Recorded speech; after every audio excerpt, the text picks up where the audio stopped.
ખેડબ્રહ્મા નગરપાલિકા વિસ્તાર ward number 3 અને 5ની સમસ્યાનું સમાધાન ક્યારે થશે? ખેડબ્રહ્મા નગરપાલિકા વોર્ડ નંબર 3ના રામેશ્વર નગર સોસાયટીમાં રોડ રસ્તા અને ગટર પાણીની સમસ્યાથી સ્થાનિકોમાં રોષ. ખેડબ્રહ્મા નગરપાલિકાના ચૂંટાયેલા સદસ્યો સ્થાનિકોના પ્રશ્નોનું નિરાકરણ ન લાવતા સ્થાનિકો રોષે ભરાયા હતા. અનેકવાર રજૂઆત કરવા છતાં પરિણામ શૂન્ય.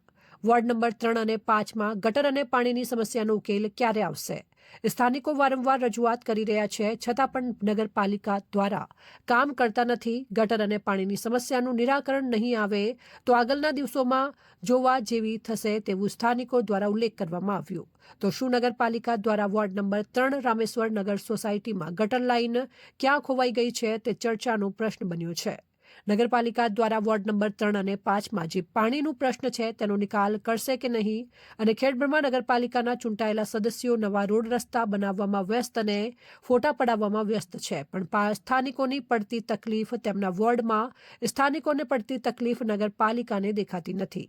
વોર્ડ નંબર 3ના ચૂંટાયેલા સદસ્યો પોતાના વિસ્તારમાં જ રોડ રસ્તા અને ગટર જેવા પ્રશ્નો હલ કરી શકતા નથી, તો શું ખેડબ્રહ્માનો વિકાસ કરશે? રિપોર્ટર ચંદ્રશેખર ભાવસાર, ખેડબ્રહ્મા.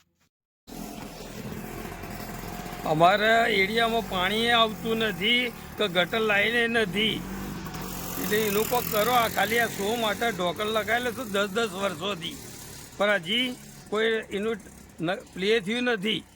એટલે કોઈક જુઓ અમારા સામું, આ થોડું જ છે નજીક જ.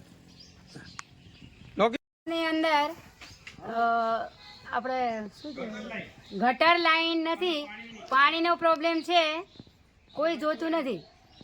લગભગ 5-7 વર્ષ થઈ ગયું અમે કહીએ છીએ તો કોઈ ધ્યાને ધરતા જ નહીં. અહીંયા ચૂંટાઈને આવેલા સભ્યોએ નહીં જોતા, બરાબર. એટલે આ કંઈક નિરાકરણ આવે એવું કંઈક કરો.